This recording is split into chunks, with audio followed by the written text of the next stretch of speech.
Bonjour à tous. Je vous propose un voyage dans le temps. Nous sommes aujourd'hui le 14 janvier 2014 et nous allons nous retrouver 30 ans en arrière, à un mois près, le 14 février 1984. Un voyage dans le temps, mais aussi un voyage dans l'espace. Découvrons la place rouge à Moscou, où ce jour-là est enterré en grande pompe le premier secrétaire du Parti communiste soviétique, Yuri Andropov.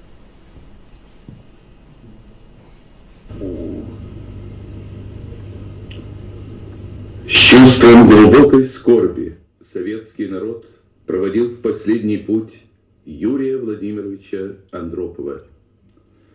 Вчера до позднего вечера и сегодня в утренние часы в колонном зале Дома Союзов продолжалось прощание. Тысячи и тысячи людей прошли здесь, отдавая дань глубокого уважения человеку, чья жизнь образец беззаветного служения интересам партии и народа, великому делу Ленина. Память Юрия Владимировича Андропова почтили делегации Коммунистической партии Австрии во главе с Францем Мури. Nous sommes toujours ce 14 février 1984. Mais nous voici désormais à 1600 km de Moscou, dans un pays satellite de l'Union soviétique, la Tchécoslovaquie, et plus précisément dans la ville de Bratislava. Voici, scénographiquement et symboliquement, représenté un bâtiment typique de l'architecture de l'époque, un immeuble préfabriqué, à toit plat. Mais ce qui nous intéresse, c'est ce qui se passe à l'intérieur de cet immeuble, à l'intérieur d'un de ces appartements. En effet, là vit une famille tchécoslovaque avec Alena, 45 ans, son mari, Michal, le même âge, et leur fils, Victor, 20 ans. Alena est médecin psychiatre à l'hôpital de Bratislava. Victor semble suivre ses traces puisqu'il est en première année à la faculté de médecine. Quant à Michal, sa trajectoire personnelle est un peu plus complexe. En effet, dans les années 60, Michal a travaillé pour la très prestigieuse société du film tchécoslovaque. Celle-là même qui produisait les premiers films de Miloš Forman ou de Jerry Menzel, avec des films résolument modernes, critiques aussi envers le régime. Mais après une nuit d'août 1968, qui a vu le printemps de Prague s'achever dans le sang, la vie de Michal, comme celle de beaucoup de ses compatriotes, a brutalement changé. D'autant plus que Michal, quelque temps après, a ouvertement critiqué l'invasion soviétique. Conséquence immédiate, il a perdu ses hautes fonctions au sein de la société du film tchécoslovaque et il se retrouve désormais aux archives dans les sous-sols. Mais revenons à ce 14 février 1984, jour de deuil pour l'Union soviétique et pour les démocraties populaires. Toutefois, Michal et Victor ont décidé de fêter ce jour-là l'anniversaire d'Alena. Retrouvons donc toute la famille à l'intérieur de leur appartement sur une chanson des Vanilla Fudge, groupe psychédélique américain de ces années-là, qu'affectionne tout particulièrement Michal.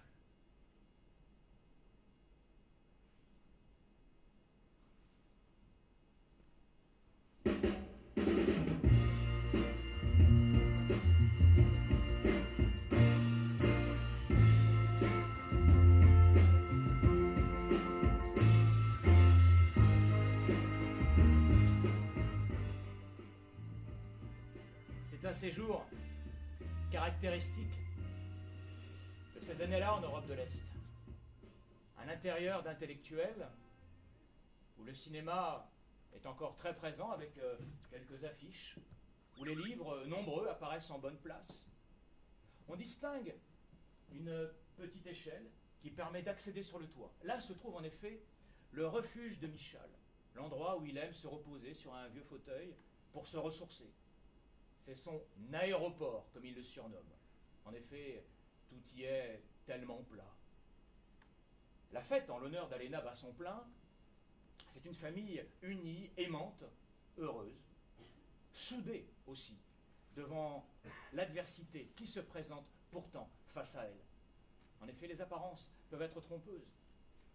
Cette famille n'est pas une famille comme les autres. Le père d'Alena est un dissident très connu en Tchécoslovaquie. Il a été assigné à résidence par le pouvoir, mais il continue courageusement à écrire. Et certains de ses livres sont même passés à l'Ouest. Il est évident que Michal et les siens sont particulièrement surveillés par la police secrète. Il convient donc d'être prudent. Mais l'est-on vraiment à 20 ans? Victor jette un froid en annonçant à ses parents qu'il va recevoir une convocation de la police pour propagation d'écrits malsains. Il a en effet été surpris en train de lire un livre strictement interdit. Un livre que j'ai moi-même lu en 1984, en toute liberté. Ce livre se nomme justement 1984. Très célèbre roman de George Orwell. La fête d'anniversaire d'Alena est définitivement gâchée, d'autant que la sonnette retentit. La police est là. Il est environ 14 heures ce jour-là. Victor s'apprête à être embarqué, mais surprise, c'est Michal qui est arrêté. Le piège se referme.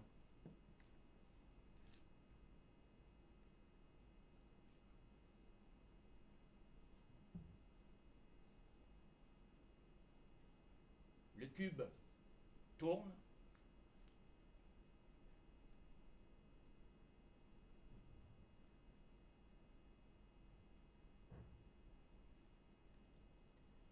Le cube s'ouvre. Nous sommes dans un bureau de la police secrète, où Michal fait face à un inspecteur, le même genre de salle d'interrogatoire qu'on retrouve à Berlin, dans les locaux de la Stasi, à Bucarest, dans ceux de la Securitate. Une lumière au néon, un poste de télévision, le policier jette un œil de temps à autre. En effet, les funérailles d'Andropov sont retransmises en direct de Moscou. Une glace sans teint. Et plus surprenant, un tableau d'un auteur, d'un peintre très prisé de Staline, Ilya Repin. Et ce tableau se nomme « Les Cosaques écrivant au sultan de Turquie ». Et sous le tableau, un écran, où sont projetées, à la grande stupéfaction de Michal, des photos d'Alena, prises en Yougoslavie, des photos doublement compromettantes. On y voit Alena en charmante compagnie avec Alessandro Raspati, séducteur italien notoire, mais surtout éditeur des livres des dissidents tchécoslovaques. La vie de Michal bascule à nouveau, il se referme sur lui-même, refuse de répondre aux questions de l'interrogateur, et celui-ci le place devant ses responsabilités, en lui faisant écouter un vieil enregistrement que voici.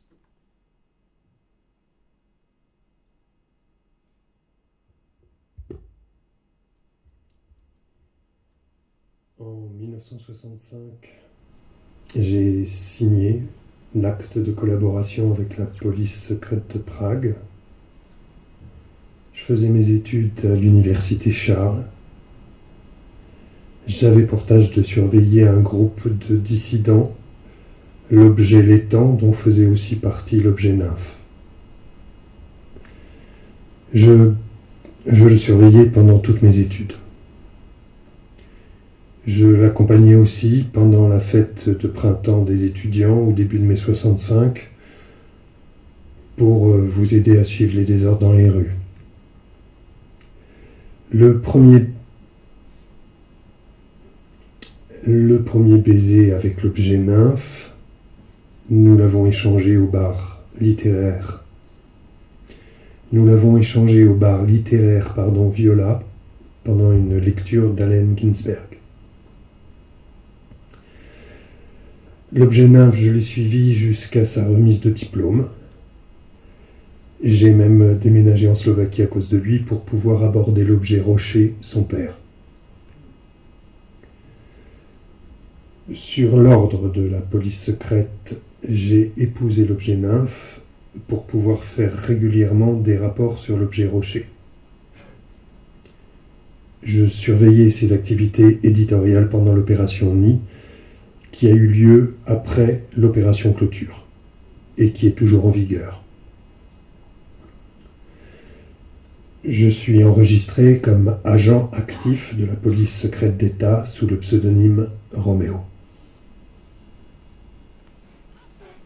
Michal ne peut nier la réalité. Il est un agent de la police d'État.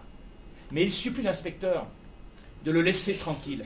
Il lui crie qu'il a rempli toutes ses obligations, qu'il a fait tout ce que la police lui a demandé, mais que surtout, contrairement aux apparences et à ce que nous venons d'entendre, il aime sa femme. Et qu'il exclut dorénavant de collaborer. Le ton monte, l'inspecteur menace alors de tout révéler à Alena. Michal reste seul dans cette salle d'interrogatoire face à lui-même. Il est environ 17h, ce 14 février 1984. À Moscou, les funérailles se terminent. Le cube se referme.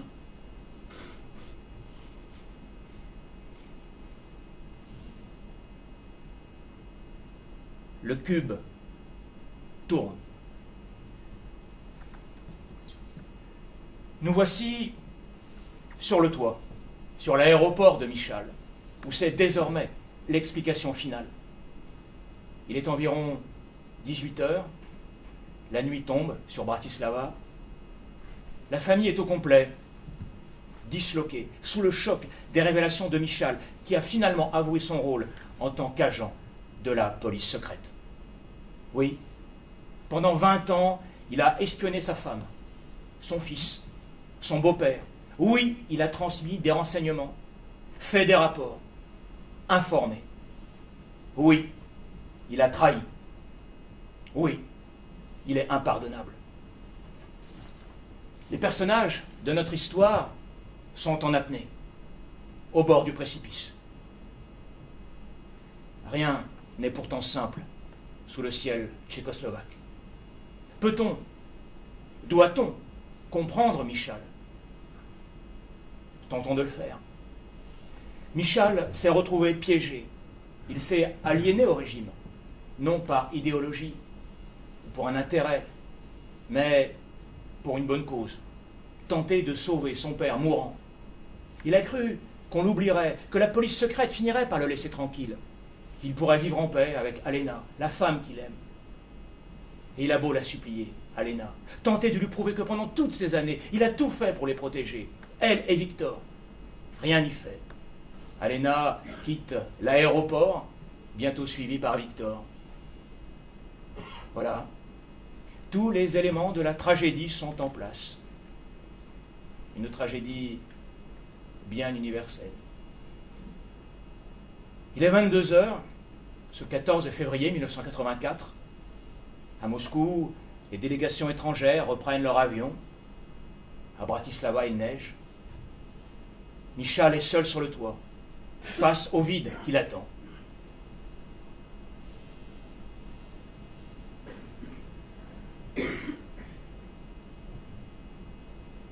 Victor monte sur le toit, à la recherche de son père. Il a une grande nouvelle à lui annoncer. Il a pris sa décision. Il va adhérer au Parti communiste tchécoslovaque. C'est lui maintenant qui va veiller sur sa mère, sur son père, qui va les protéger. Alena est comme prisonnière à l'intérieur du cube, derrière un mur, derrière le mur, qui finira par tomber, mais 5 ans plus tard.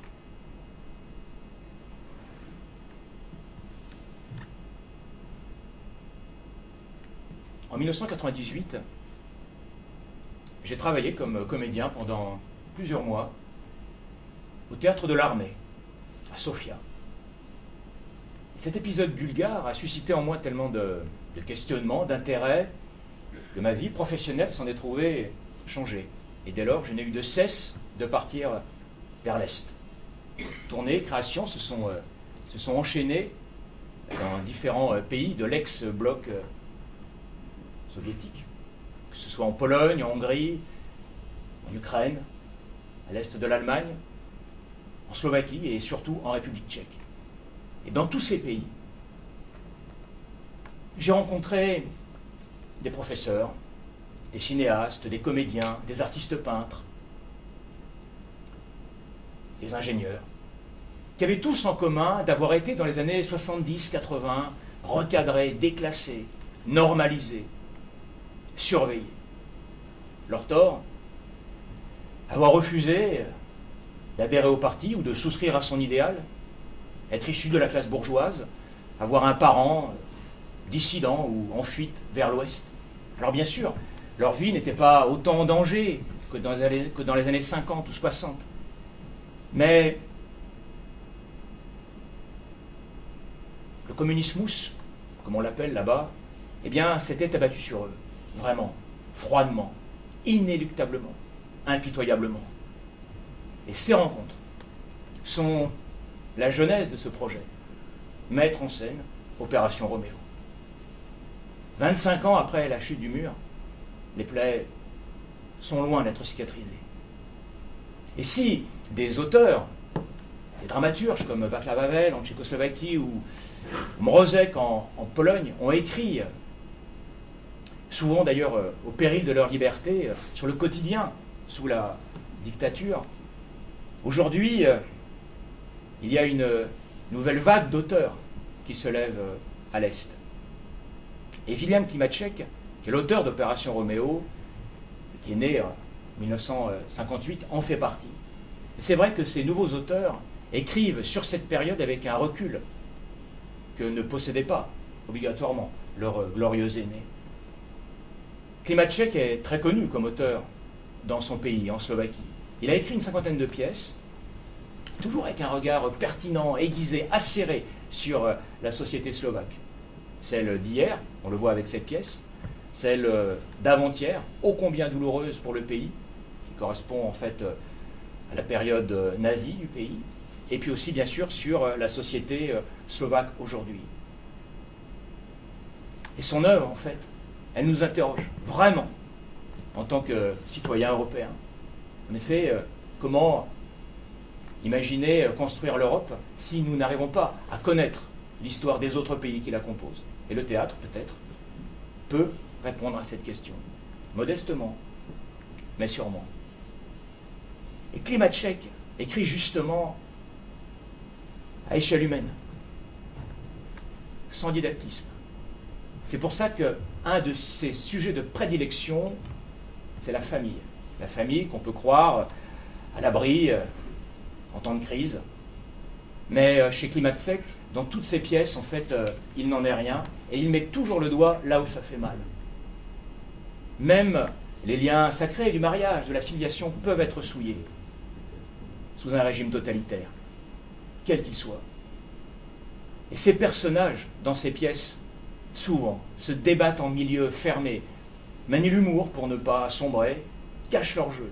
Et puis finalement, au fur et à mesure, finissent par se dévoiler, par se révéler. Mais toujours comme si c'était vraiment une lampe d'interrogatoire avec une lumière crue qui les révélait à eux-mêmes et à nous. Cette pièce, vous l'avez compris, elle est ancrée dans un espace-temps très précis, la journée du 14 février 1984, en Tchécoslovaquie. Et c'est pour ça que j'ai souhaité travailler avec une scénographe costumière tchèque, Kristina Novotná. Et sa scénographie oscille entre éléments réalistes et puis dimensions plus oniriques, plus symboliques, notamment avec ce cube qui s'ouvre, qui se referme, qui tourne et qui rappelle bien sûr l'architecture de l'époque, cette architecture qu'on appelait post-stalinienne, avec ses formes épurées, ses angles droits. Mais c'est aussi un cube déshumanisé, un vrai piège de béton. Mais c'est aussi un piège de béton qui, quand même, se fissure, se lézarde, est tagué, et où le rouge perd de sa superbe. 5 ans plus tard, ce cube n'existera plus, ou existera différemment. L'univers sonore aussi sera très important, l'univers sonore créé par Christophe Séché, et qui contribuera vraiment à amener de la théâtralité au texte de Klimacek. Avec l'idée de rendre compte par le son de cette journée particulière. Ambiance festive, on l'a entendu tout à l'heure avec les Vanilla Fudge pour fêter Alena et son anniversaire. Ambiance aussi plus oppressante avec des grésillements de micros d'écoute, un peu comme on entend là d'ailleurs un petit peu, avec ces ondes interdites, avec des résonances de téléphone en batterie, émouvantes, profondément aussi avec cette musique funèbre qui nous vient de Moscou, et puis aussi peut-être plus surprenante avec ces avions qui passent au-dessus de l'aéroport imaginaire de Michal. Cette création associe des artistes slovaques, tchèques et français, et s'inscrit donc véritablement dans une dimension européenne.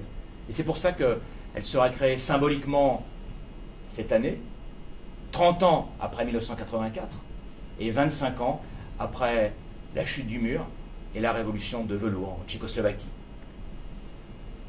Le théâtre de l'imprévu, dans le cadre donc, de ce qu'on appelle la coopération décentralisée entre la région centre et son homologue, celle de Pardubice, travaille régulièrement en République tchèque depuis 2007.